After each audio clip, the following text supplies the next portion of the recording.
बिस्मिल्लाहिर्रहमानिर्रहीम। Second year students, anti derivative chapter number 6 में exercise 6.7 हम लोग डिस्कस कर रहे हैं और एक्सरसाइज 6.7 इंटीग्रेशन बाय पार्ट की एक्सरसाइज है। लास्ट टाइम हम अपने डिस्कशन में इसके क्वेश्चन नंबर 2 के पार्ट्स जो हैं वो डिस्कस कर रहे थे और आज जो हम शुरू करेंगे वो क्वेश्चन नंबर 3 से शुरू करेंगे। हमें वही इंटीग्रेशन बाय पार्ट्स के क्वेश्चन जो हैं वो उसी तरीके से सॉल्व करने, तो सिलसिला शुरू करते हैं। और इसमें सबसे पहले हमारे पास जो है इस वक्त आप देख रहे हो क्वेश्चन नंबर 3 का जो पार्ट 1 है, integral of x cube e to the power 2x है। तो हमने सबसे पहले हर क्वेश्चन में यही किया है कि अपने क्वेश्चन को फर्स्ट ऑफ ऑल हम आई से रिप्रेजेंट कर लेते हैं। ठीक है, इंटीग्रल की निस्बत से हम इसे आई से रिप्रेजेंट करते हैं। ठीक है, तो उसका कहीं ना कहीं एडवांटेज हो जाता है, वरना लेफ्ट हैंड साइड पर बार बार क्वेश्चन नहीं लिखना पड़ता और लेटर आई हम यूज़ करते रहते हैं। सिर्फ ये इसका एडवांटेज है। तो इसलिए हम सपोज कर लेते हैं, सपोज कर लेने में कोई फ़र्क नहीं पड़ता है, तो आगे सहूलत हो जाती है उसकी। ठीक है, अब यहाँ पे यकीनन इसको हमने सॉल्व करना है इंटीग्रेशन बाय पार्ट्स के फार्मूले से। तो सबसे पहले हम इसको जो है वो लिख देते हैं फार्मूला। तो इंटीग्रेशन बाय पार्ट का फार्मूला क्या था, u इंटू वी का। सबसे पहले u जो है बाहर आता है और v इंटीग्रेट होता है, उसके बाद माइनस की साइन आएगी। ठीक है, u का डेरिवेटिव होगा, v का इंटीग्रल होगा और इन दोनों के प्रोडक्ट से जो भी रिजल्ट आएगा उसको एक बार फिर इंटीग्रेट करना होगा। ये फार्मूला इंटीग्रेशन बाय पार्ट का फार्मूला कहलाता है। अब इंटीग्रेशन बाय पार्ट के फार्मूले में हमें ये तय करना है कि what is u and what is v। u और v की वैल्यूज़ डिसाइड करनी है। u और v क्या है, देखें, एक है हमारे पास एक्स क्यूब और एक है हमारे पास e to the power 2x। देखो हमारे पास एक्स क्यूब को देखिए, एक्स क्यूब को डिफ्रेंशिएट करना ना तो मुश्किल है ना इंटीग्रेट करना मुश्किल है। एक्स क्यूब को हम डिफ्रेंशिएट करें तो 3x² हो जाएगा, इसको इंटीग्रेट करें तो x टू दी पावर 4/4 हो जाएगा। इसका मतलब है इसको स्किप कर दीजिए, छोड़ दीजिए, आ जाइए e to the power 2x पर। e to the power 2x को भी एक बार फिर ना डिफ्रेंशिएट करना मुश्किल है ना इंटीग्रेट करना मुश्किल है। e to the power 2x का derivative e to the power 2x हो जाएगा। ठीक है, और साथ एंगल का डेरिवेटिव आ जाएगा। और अगर e to the power 2x को इंटीग्रेट करना है तो e to the power 2x का integral e to the power 2x हो जाएगा और पावर का डेरिवेटिव डिनोमिनेटर में आ जाएगा। इसका मतलब है मुश्किल तो यहाँ कोई भी नहीं है। तो फिर सवाल ये पैदा होता है कि कैसे सपोजिशन क्या करें, किसको u माने और किसको v माने। तो एक बात जहन में आती है कि क्या फिर इसका मतलब है दोनों में पॉसिबिलिटीज़ हैं तो दोनों को सपोज जो दिल चाहे कर लें। तो जवाब सुन लीजिए, नहीं, यहाँ पर हमारे दिल के चाहने से कुछ नहीं होता है। ठीक है, यहाँ पर जो है होगा क्या कि आपको एक्स क्यूब को जो है वो u सपोज करना पड़ेगा और आपको v जो है वो एक्सपोनेंशियल को सपोज करना पड़ेगा। अगर आपने इसका रिवर्स सपोज कर लिया तो ये प्रॉब्लम हैंडल ही नहीं होगा। मैं आपको रेफरेंस देता हूँ। एक क्वेश्चन किया था हमने, क्वेश्चन था हमारे पास क्वेश्चन नंबर 1 का, इसी एक्सरसाइज की बात कर रहा हूँ, एक्सरसाइज 6.7 में क्वेश्चन नंबर 1 का पार्ट 8 हमने सॉल्व किया था। और पार्ट 8 क्या था, integral of x² into sine square x dx। अगर आपके पास लेक्चर मौजूद है तो आप पेजेस पलट कर इसको देख लीजिए। देखिए हमने यहाँ पर x² को क्या सपोज किया था, u सपोज किया था, और साइन स्क्वायर x को हमने v सपोज किया था। देखिए हुआ क्या था, ये x² की वजह से, अगर आप लोगों के पास लेक्चर है तो पेजेस पलट के ज़रूर देख लीजिए। x² को हुआ ये था, इस x के ऊपर पावर 2 थी, तो हमें यहाँ पर इस क्वेश्चन में 2 दफ़ा इंटीग्रेशन बाय पार्ट अप्लाई करनी पड़ी थी। पहले हमने जब एक दफ़ा इंटीग्रेशन बाय पार्ट लगाई थी तो हमने x² को जब डिफ्रेंशिएट किया था तो वो x हो गया था, 2 तो आई होगा साथ, लेकिन उसकी पावर x हो गई थी। फिर उसके बाद इंटीग्रेशन बाय पार्ट लगाई तो वो x एलिमिनेट हो गया और फिर ट्रिग्नोमेट्रिक फंक्शन को हमने इंटीग्रेट कर दिया था। अगर वहाँ पर हम इसको v सपोज कर लेते तो इंटीग्रेशन क्या करता है, जब आप किसी वेरिएबल की पावर को x to the power n को इंटीग्रेट करते हैं तो उसकी पावर इंक्रीज होती है, जो आपका डेरिवेटिव होता है उसमें पावर रिड्यूस हो रही होती है। इंटीग्रेशन में पावर क्या हो रही होती है, एंटी डेरिवेटिव है ना, पावर इंक्रीज हो रही होती है। तो अगर इसको मैं v सपोज कर लेता, क्योंकि v को तो इंटीग्रेट करना होता है इंटीग्रेशन बाय पार्ट में, तो इसकी पावर बढ़ती चली जाती। अभी x² है ना, अगर मैं इसको v मान लेता तो क्या होता, ये अगले जब इंटीग्रेशन बाय पार्ट लगती तो एक्स क्यूब हो जाता, फिर आप लगाते इंटीग्रेशन बाय पार्ट x4 हो जाता, फिर आप लगाते इंटीग्रेशन बाय पार्ट x5 हो जाता। तो ये तो क्वेश्चन वाइंड अप की तरफ जाता ही नहीं। तो हमने क्या किया था, यहाँ पे एक्स स्क्वायर को u सपोज किया था, ठीक है, क्योंकि u को हम डिफ्रेंशिएट कर रहे होते हैं। ये आप देख लें डेरिवेटिव ऑफ u होता है। तो उससे क्या हुआ था, एक्स स्क्वायर की एक दफ़ा आप इंटीग्रेशन बाय पार्ट लगाई थी तो रिड्यूस हो गई पावर, ठीक है ना, और वो x हो गया था। फिर उसके बाद जब इंटीग्रेशन बाय पार्ट लगाई तो x एलिमिनेट हो गया था और ट्रिग्नोमेट्रिक पार्ट इंटीग्रेट हो गया था। आपको याद होगा इसी तरह मैंने कहा था कि एक और 7 पार्ट है हमारे पास, उसमें x टू दी पावर 4 है, वो है पार्ट नंबर 7। वो पार्ट नंबर 7 है जो मैंने कहा था करना चाहें तो कर लीजिएगा, ठीक है, लेकिन सिर्फ कॉन्सेप्ट के लिए करना, एग्जामिनेशन पॉइंट ऑफ व्यू से इंपॉर्टेंट नहीं है, क्योंकि x के पावर 4 है। तो x के पावर 4 होने का मतलब क्या है कि ये 4 टाइम्स इसमें इंटीग्रेशन बाय पार्ट लगनी थी। पहले जाहिर सी बात है जब आप इसमें इंटीग्रेशन बाय पार्ट लगाते तो एक्स क्यूब होता, डिफ्रेंसिएशन में पावर रिड्यूस होती है, फिर इंटीग्रेशन बाय पार्ट लगती एक्स स्क्वायर होता, फिर इंटीग्रेशन बाय पार्ट लगती एक्स होता, फिर इंटीग्रेशन बाय पार्ट लगती और वो एक्स भी एलिमिनेट हो जाता और ट्रिग्नोमेट्रिक पार्ट को आप इंटीग्रेट कर लें, ठीक है। अच्छा, अब ये सारा रेफरेंस देने का मतलब अब आप लोग समझ गए होंगे कि इस क्वेश्चन में भी सूरत कुछ ऐसी ही होने वाली है। यहाँ पर एक्स का क्यूब है, आई बात समझ में। इसका मतलब क्या हुआ कि ये वाला एक्सपोनेंशियल जब तक इंटीग्रेट नहीं होगा, जब तक इसके साथ मौजूद ये एक्स की पावर ख़त्म नहीं होगी, एक्स रिड्यूस नहीं होगा। तो इसका मतलब ये एक्स क्यूब से एक तो हिंट आपको स्टूडेंट समझ में आ जाना चाहिए कि इसमें 3 टाइम्स जो है, 3 दफ़ा जो है वो इंटीग्रेशन बाय पार्ट लगेगी। लेकिन जो कि इसकी इंटीग्रेशन डिफ्रेंसिएशन आसान है तो फिर भी ये क्वेश्चन इतना मुश्किल नहीं होगा, तो ये आ सकता है एग्जाम में, ठीक है। तो जिसको फिर हमने जो है वो रिड्यूस करनी है इसकी पावर एक्स की, तो इसको हम यू सपोज करेंगे एक्स क्यूब को, क्योंकि डेरिवेटिव क्या करेगा, इसकी पावर कम करता चला जाएगा। तो यू हो जाएगा हमारे पास एक्स क्यूब और ई हो जाए ई टू द पावर 2x को हम जो है वो वी सपोज कर लेंगे। अब ये डाटा पुट करते हैं और 3 टाइम इंटीग्रेशन बाय पार्ट होनी है, देखते जाते हैं और उसको समझते जाते हैं। तो सबसे पहले अब यहाँ पर हम integral of x cube into e to the power 2x, ठीक हो गया। अब हम डाटा पुट कर रहे हैं इस फार्मूले के अंदर। तो सबसे पहले क्या होता है, u एज इट इज आया, इंटीग्रल होगा v का, माइनस होल इंटीग्रल होना है derivative of u into integral of v।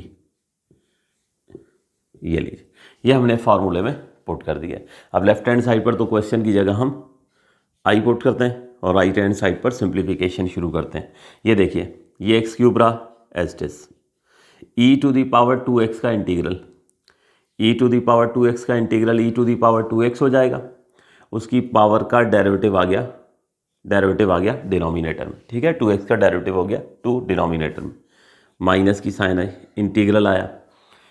अब ये यहाँ पर आ जाइए, इसमें देखिए एक्स क्यूब का डेरिवेटिव होगा, तो एक्स क्यूब का डेरिवेटिव क्या हो जाएगा 3x स्क्वायर, ठीक है। अब यहाँ पर e to the power 2x का इंटीग्रल चाहिए, तो e to the power 2x का integral e to the power 2x हो जाएगा और उसकी पावर का डेरिवेटिव जो है वो कहाँ आना है, वो डिनोमिनेटर में आ जाना है। तो ये 2 आ गया, चाहे तो चलें राउंड ब्रैकेट लगा देते हैं। तो ये हमारे पास इस तरह से ये वाला हिस्सा इंटीग्रेट हो गया। अगले स्टेप में इंटीग्रल ऑफ, इसको चाहें तो 2 इधर लिख सकते हैं या इसको एक्स क्यूब अपॉन 2 लिख लें, ई टू दी पावर 2x हो गया, माइनस की साइन आई। ये देखें, एक 3 न्यूमिनेटर से और डिनोमिनेटर से 2 ये बाहर आ गया और ये हो गया 3/2 integral of x square into e to the power 2x। तो ये इस स्टेज पे आप देख लीजिए, प्रॉब्लम स्टार्ट हुआ है तो कहाँ से स्टार्ट हुआ है, एक्स क्यूब से स्टार्ट हुआ है। एक्स क्यूब एक्सपोनेंशियल से मल्टीप्लाई हो रहा है और अब क्या हो रहा है, एक्स स्क्वायर एक्सपोनेंशियल से मल्टीप्लाई हो रहा है। इसका मतलब वही जो बात मैं आपसे कह रहा था ना कि देखिए एक दफ़ा इंटीग्रेशन बाय पार्ट से क्या हुआ, पावर रिड्यूस हो गई, सॉरी। तो अब क्या करें, दोबारा इस इंटीग्रल यहाँ पे दोबारा हम इंटीग्रेशन बाय पार्ट अप्लाई करेंगे। तो दोबारा इंटीग्रेशन बाय पार्ट अप्लाई करेंगे तो ये एक्स स्क्वायर एक्स में चला जाएगा, फिर एक दफ़ा इंटीग्रेशन बाय पार्ट होगी और प्रॉब्लम जो है वो सॉल्व हो जाएगा। तो हम यहाँ पे दोबारा इंटीग्रेशन बाय पार्ट लगाएंगे, ठीक है। तो I equals to x cube upon 2 e to the power 2x minus 3/2। अब 3/2 इस पूरे से मल्टीप्लाई होगा, तो यहाँ जो स्क्वायर ब्रैकेट बनाए थोड़ी सी उसकी लेंथ बड़ी रखें ताकि पता चले कि अब ये जब इस पे बाय पार्ट अप्लाई करेंगे ना तो फिर ये 3/2 पूरे के साथ मल्टीप्लाई होगा। तो बस थोड़ा केयरफुल होने की ज़रूरत है इस क्वेश्चन में, बाकी मुश्किल नहीं है। अच्छा सपोज वही करेंगे, यहाँ पे भी एक्स को हमने जो है वो यू सपोज किया था और एक्सपोनेंशियल को वी सपोज किया था, यहाँ भी यही करना है, ठीक है ना, एक्स की पावर है ना। तो ये हमारे पास जो है ये u है और ये हमारे पास v है। मैं लिख देता हूँ u और v आसानी के लिए, ठीक है, नोट मत कीजिएगा इस तरह से, अभी सिर्फ समझने के लिए लिख रहा हूँ मैं। तो हमारे पास क्या होगा, सबसे पहले ये देखिए ये u आया, इंटीग्रल हो गया v का, minus whole integral of derivative of u integral of v, इसका होल इंटीग्रल, और ये स्क्वायर ब्रैकेट इस तरह से क्लोज कर दें, ठीक है। तो ये हमने दोबारा से इंटीग्रेशन बाय पार्ट जो है इसके ऊपर अप्लाई कर दिया, ठीक है।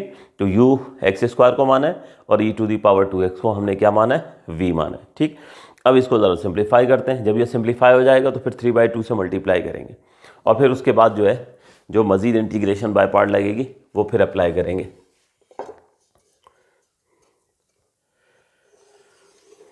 तो एक दफ़ा पूरा आप डिटेल में समझ लीजिएगा, फिर इसको जो है वो नोट कीजिएगा।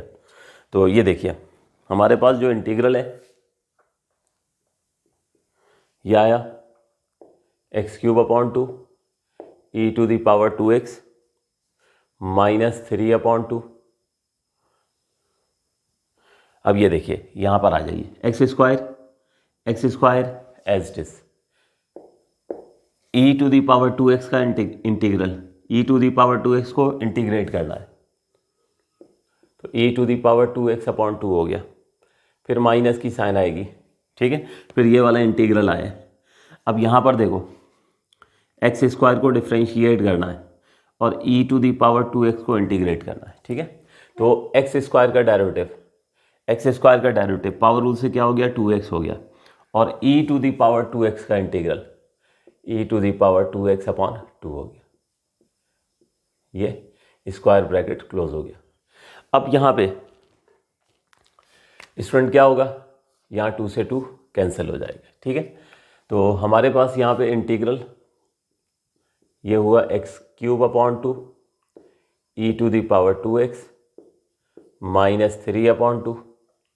अब इसको आप 2 को x² के नीचे लिख दीजिए, तो x² e⁻²x माइनस यहाँ पे 2 से 2 कैंसिल हो गया और ये आ गया integral of x into e⁻²x। तो आप देख सकते हो कि जहाँ आप चले थे तो x पर पावर 3 थी और एक्सपोनेंशियल से मल्टीप्लाई हो रहा था। एक दफ़ा इंटीग्रेशन बाय पार्ट लगी तो ये आप देखें आप पहुँच गए कहाँ पे, x² पर पहुँच गए। यहाँ पर कहाँ पहुँचे हम लोग, x² पर जो है वो पहुँच गए, ठीक है, और इंटीग्रेशन बाय पार्ट लगा दी। अब कहाँ पहुँच चुके हैं, x पर पहुँच गए। आखिरी दफ़ा इंटीग्रेशन बाय पार्ट लगनी है, लेकिन उससे पहले मैं रिकमेंड ये करूँगा कि ये 3/2 चूँकि ये पूरे आंसर के साथ है, तो इससे पहले कि यहाँ इंटीग्रेशन बाय पार्ट लगाएं, वरना आप ब्रैकेट्स के चक्कर में फंस जाएंगे। तो सबसे पहले ये बाहर वाले 3/2 के साथ पूरा सॉल्व कर लें ताकि बिल्कुल ये इंडिपेंडेंट हो जाए, और फिर इंटीग्रेशन बाय पार्ट लगाएंगे तो मिस्टेक के चांसेस जो है वो कम हो जाएंगे, ठीक है ना। तो करते हैं इसको, इंटीग्रल हो गया x³ e⁻²x माइनस, अब 3/2 को मल्टीप्लाई करेंगे तो ये हो गया 3/4 x² e⁻²x हो गया।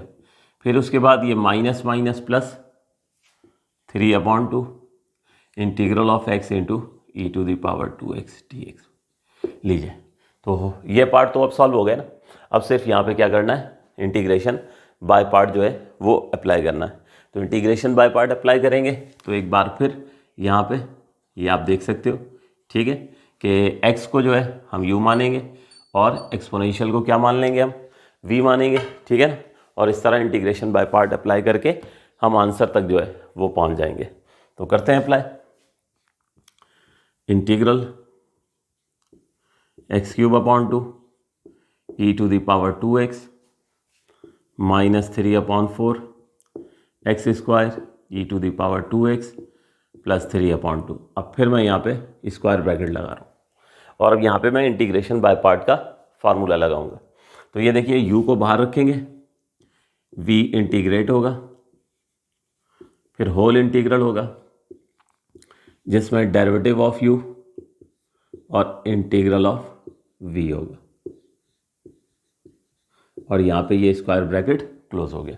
ठीक है, अब यहाँ पे जो है बस ये स्टेप्स करते हैं। तो ये x³ e to the power 2x -3/4 x² e to the power 2x plus 3/2। अब ये देखिए, ये हमारे पास सबसे पहले x एज इट इज आया, e to the power 2x का इंटीग्रल, तो ये हो जाएगा e to the power 2x/2। ठीक, माइनस की साइन आई, इंटीग्रल ऑफ, अब ये देखो यहाँ x का डेरिवेटिव क्या हो जाएगा, 1 हो जाएगा। ठीक है, और e to the power 2x इसका इंटीग्रल क्या हो जाएगा, e to the power 2x/2। ठीक हो गया। अगले स्टेप में ये इंटीग्रल जो है ये हुआ x³ e to the power 2x -3/4 x² e to the power 2x plus 3/2। यहाँ पे ये 2x के नीचे लिख दें, तो x/2 e to the power 2x, minus की साइन आई, अब ये 1/2 आप बाहर ले आइए। ठीक है, 1/2 और क्या हो गया e to the power 2x। तो ये देख लीजिए फाइनली, देखो बेटे यहाँ से जब हम चले थे तो एक्सपोनेंशियल के साथ x³ था, इस स्टेज पे आप देखो कि क्या आ गया, x² आ गया, फिर इस स्टेज पे आप देखो क्या आया कि यहाँ पर x आ गया, और इस स्टेज पे आप देखो कि x यहाँ से बिल्कुल एक्सपोनेंशियल के साथ से ख़त्म हो गया।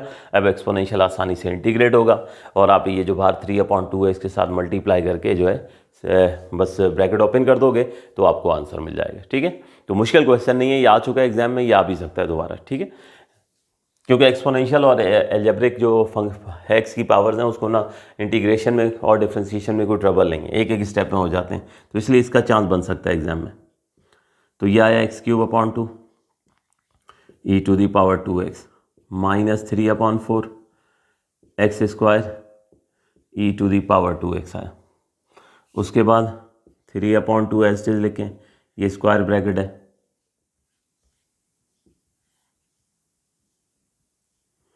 x/2 e to the power 2x -1/2, और ये हमारे पास जो है e to the power 2x का integral e to the power 2x/2 हो गया। ये लीजिए, ठीक हो गया। अब इसके बाद जो है इस 2 को 2 से पहले मल्टीप्लाई कर दीजिएगा। ठीक है, और उसके बाद ये ब्रैकेट ओपन कर देंगे, या एक साथ ही कर देते हैं, चलें स्पेस कम है तो एक साथ इसी स्टेप में ही कर देते हैं।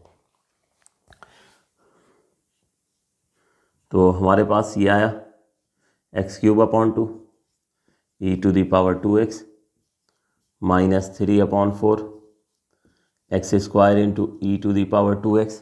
अब ये 2 2 4 हो जाएगा, तो ये हो गया 3/4 x into e to the power 2x minus, देखिए ये 2 2 4 है, तो 4 जो है 2 से मल्टीप्लाई होगा तो 3/8 हो जाएगा, 3/8 e to the power 2x plus c।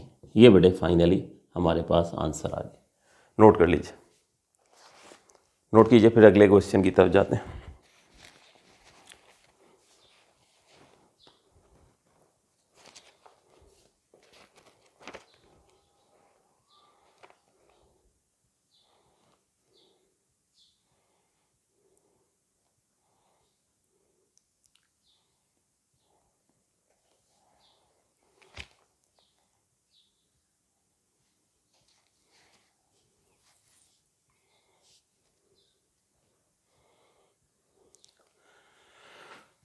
जी तो स्टूडेंट्स, दोस्तों आप लोगों ने नोट कर लिया होगा। अगले पार्ट 2 की तरफ जाते हैं। पार्ट 2 है हमारे पास साइन इनवर्स एक्स। ठीक है, अच्छा बुक में जो है वो इसका आंसर जो है लाने के लिए e to the power 2x देखें हर टर्म में मौजूद है, एक तो वो कॉमन निकाल लिए और एक 1/8 कॉमन निकाल लिया, तो वाला वो ज़रूरी नहीं है, बस ठीक है यहीं तक छोड़ दें, इनफ है, ये आपका आंसर होगा। ठीक, बिला वजह बुक का आंसर बनाने की ज़रूरत नहीं है कि e to the power 2x common निकालें और 1/8 कॉमन निकालें, वो कॉमन निकालने में आप लोग यहाँ फ्रैक्शन में मिस्टेक कर देंगे, तो इसलिए बस यहीं तक छोड़ देना मुनासिब। तो हम चलते हैं अगले पार्ट की तरफ। क्वेश्चन नंबर 3 का पार्ट 2 है और वो है sign inverse x. Sine inverse को इंटीग्रेट करना है, ठीक है। तो इससे पहले हम टेंजेंट इनवर्स को भी इंटीग्रेट कर चुके हैं, टेंजेंट इनवर्स को भी इंटीग्रेट कर चुके हैं। तो मैंने आपसे कहा था कि अगर कोई इंडिपेंडेंट फंक्शन हो, सिंगल फंक्शन हो, तो ये तो फार्मूला जो है इंटीग्रेशन बाय पार्ट, इसमें तो दो होने चाहिए ना हमारे पास, u होना चाहिए और v होना चाहिए, दो फंक्शन होने चाहिए। लेकिन इंटीग्रेशन के बहुत सारे क्वेश्चंस ऐसे हैं, बहुत सारे इंटीग्रल ऐसे हैं कि जो इंटीग्रेशन बाय पार्ट के बगैर इंटीग्रेट नहीं हो सकते हैं, ठीक है। उनका जो सलूशन है वो हमें इंटीग्रेशन बाय पार्ट से ही मिलता है। तो ऐसे जो सिंगल फंक्शन हैं जिनको हम इंटीग्रेशन बाय पार्ट से ही सिर्फ इंटीग्रेट कर सकते हैं, उसमें फिर v जो है वो क्या होता है, हमेशा 1 होता है, ठीक है। टेंजेंट इनवर्स ऑलरेडी हम कर चुके हैं, तो उस वक्त मैंने ध्यान नहीं दिया, वरना हमें उस वक्त जो है जब टेंजेंट इनवर्स किया था, क्वेश्चन नंबर 1 का पार्ट था वो आई थिंक, तो उसी वक्त कर लेना चाहिए था। भले चलिए कोई फ़र्क नहीं पड़ता, सीक्वेंस से ही ठीक है। तो अब हम करते हैं साइन इनवर्स एक्स को। तो v जो है वो 1 हो जाएगा और साइन इनवर्स जो है वो हमारे पास जो है वो u हो जाएगा, क्योंकि कोई सिंगल फंक्शन होगा ना तो उस सूरत में फिर v हमेशा 1 ही होगा, ये तय। चलिए तो अब डाटा पुट करते हैं। Integral of sine inverse x into 1 d x equals to, तो सबसे पहले देखिए u एज इट इज आया, इंटीग्रल होगा v का माइनस होल इंटीग्रल होगा डेरिवेटिव ऑफ u,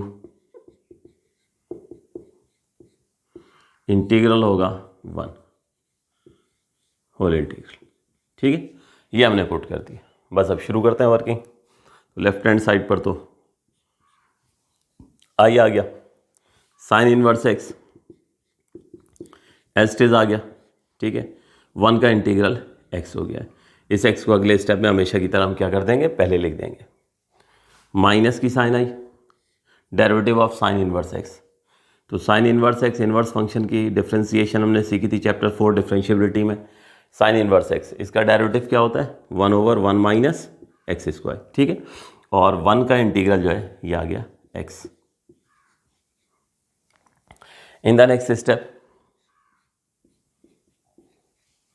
ये हो गया x into sine inverse x, ठीक है, माइनस इंटीग्रल ऑफ, ये x को 1 से मल्टीप्लाई कर दें तो x हो जाएगा 1 माइनस एक्स स्क्वायर जो है इसके ऊपर लिख देते हैं पावर हाफ, ठीक।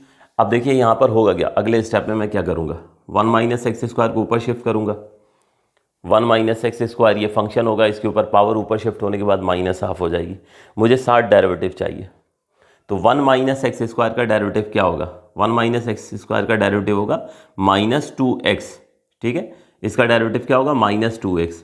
इसका मतलब ये होगा पहले तो 2 चाहिए, माइनस तो ये बार वाला हम उठा के ले जाएंगे, ठीक है। तो पहले यहाँ 2 लाते हैं, तो 2 से मल्टीप्लाई एंड डिवाइड कर देते हैं।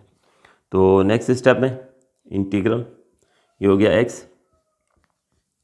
साइन इनवर्स x हो गया, ठीक है। उसके बाद माइनस, ये देखिए ये मैंने यहाँ 2 से डिवाइड भी किया और ये 2 से मल्टीप्लाई भी कर दिया। फिलहाल मैंने 1 माइनस एक्स स्क्वायर को यहीं रहने दिया और इसके ऊपर पावर हाफ लिखनी है। थोड़ा सा इसको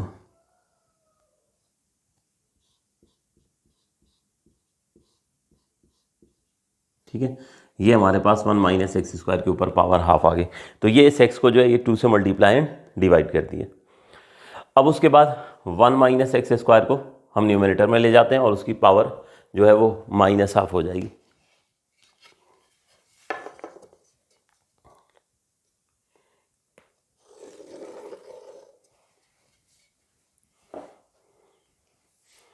तो इंटीग्रल ये हो गया x into sine inverse x minus half integral of 1 minus x square to the power minus half 2x dx, ठीक हो गया। अब यहाँ पर 1 माइनस एक्स स्क्वायर ये फंक्शन है, पावर है माइनस हाफ, 60 डेरिवेटिव चाहिए। तो डेरिवेटिव क्या बनेगा 1 माइनस एक्स स्क्वायर का -2x, तो माइनस चाहिए, तो ये वाला माइनस उठा के हम यहाँ अंदर ले जाते हैं। तो इंटीग्रल हो जाएगा x into sine inverse x +1/2 आया, integral of 1 - x² to the power -12 -2x dx।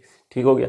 तो बस अब यहाँ पे रूल नंबर 3, फार्मूला नंबर 1 जो हमने पढ़ा था फंक्शन पावर डेरिवेटिव, वो इस्तेमाल करेंगे और इसको जो है हम इंटीग्रेट कर देंगे। तो इंटीग्रल हो गया x into sine inverse x +1/2। यहाँ पे रूल 3 अप्लाई करेंगे जो एक्सरसाइज 6.1 में पढ़ा था कि फंक्शन ऑफ पावर और डेरिवेटिव तो क्या करते थे, फंक्शन की जो भी पावर होती थी उसमें आप 1 ऐड करते थे और वही पावर डिनोमिनेटर में भी आ जाती थी। बस अब इसको सिंप्लीफाई करेंगे तो हमें आंसर जो है वो मिल जाएगा। तो आप लोग नोट करना शुरू करें, मैं आखिर के स्टेप्स जो है वो कंप्लीट कर देता हूँ। नोट कीजिए आप लोग।